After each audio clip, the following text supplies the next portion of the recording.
And sometimes we become enemies of others.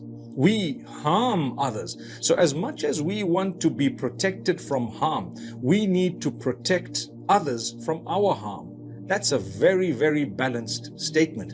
If you're a true believer, it's not all about yourself.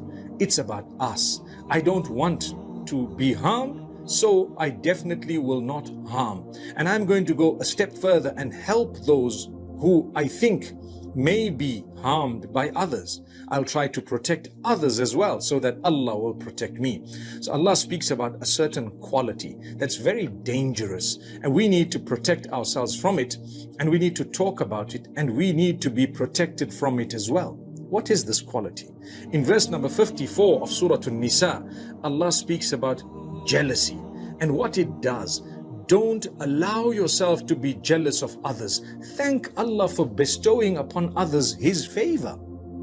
The most you could do is to ask Allah to give you a similar favor, but never ask Allah to extinguish a favor He's given someone else just because you want it. That's not fair. That will bring about a crisis that you wouldn't have imagined. Subhanallah. So Allah is telling you, don't be jealous of others.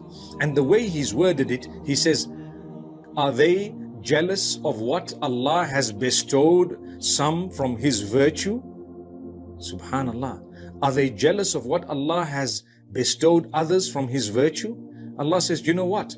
We have bestowed the family of Ibrahim with revelation, with wisdom, and we have given them a lot in terms of material wealth too. Subhanallah.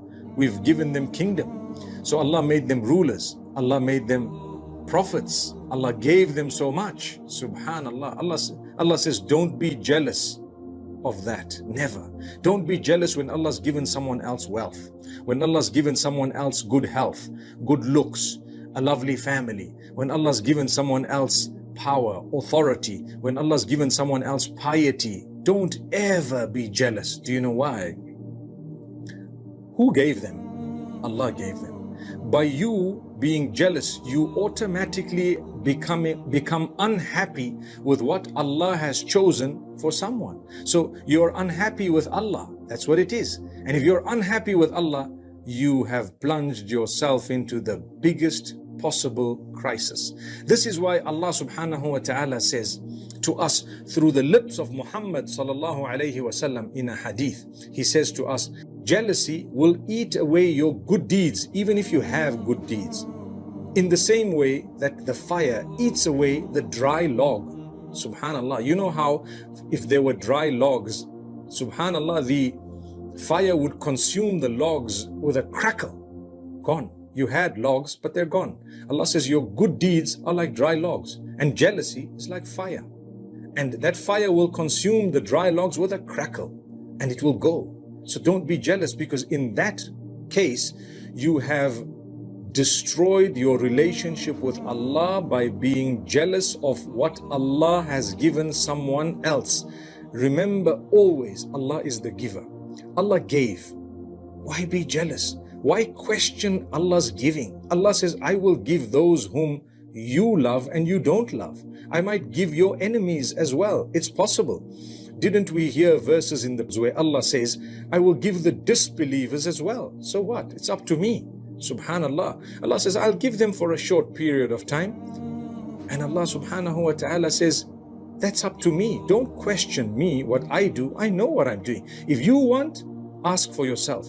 But don't tell me what to do and what not to do about others. I will do what I want to. That's Allah. So if you understand who is Allah and the relationship with Allah, you will definitely be able to achieve a lot of comfort. Even if you have less than everyone around you, you may be even happier than everyone else. Work hard towards achieving what you want. Try. Call out to Allah. Say to Allah, oh Allah, you've blessed this person with so much. Grant them more, give them barakah, and bless me too in a similar way. That's if you want to mention another person. But you don't even need to mention another person when you're talking to Allah. Just say, oh Allah, grant me, and develop a good relationship with Allah. If it is good for you, Allah will give it to you. If it's not good for you, no matter how much you've asked Allah, if He loves you, He still will not give it to you out of love. May Allah subhanahu wa ta'ala make it easy for us.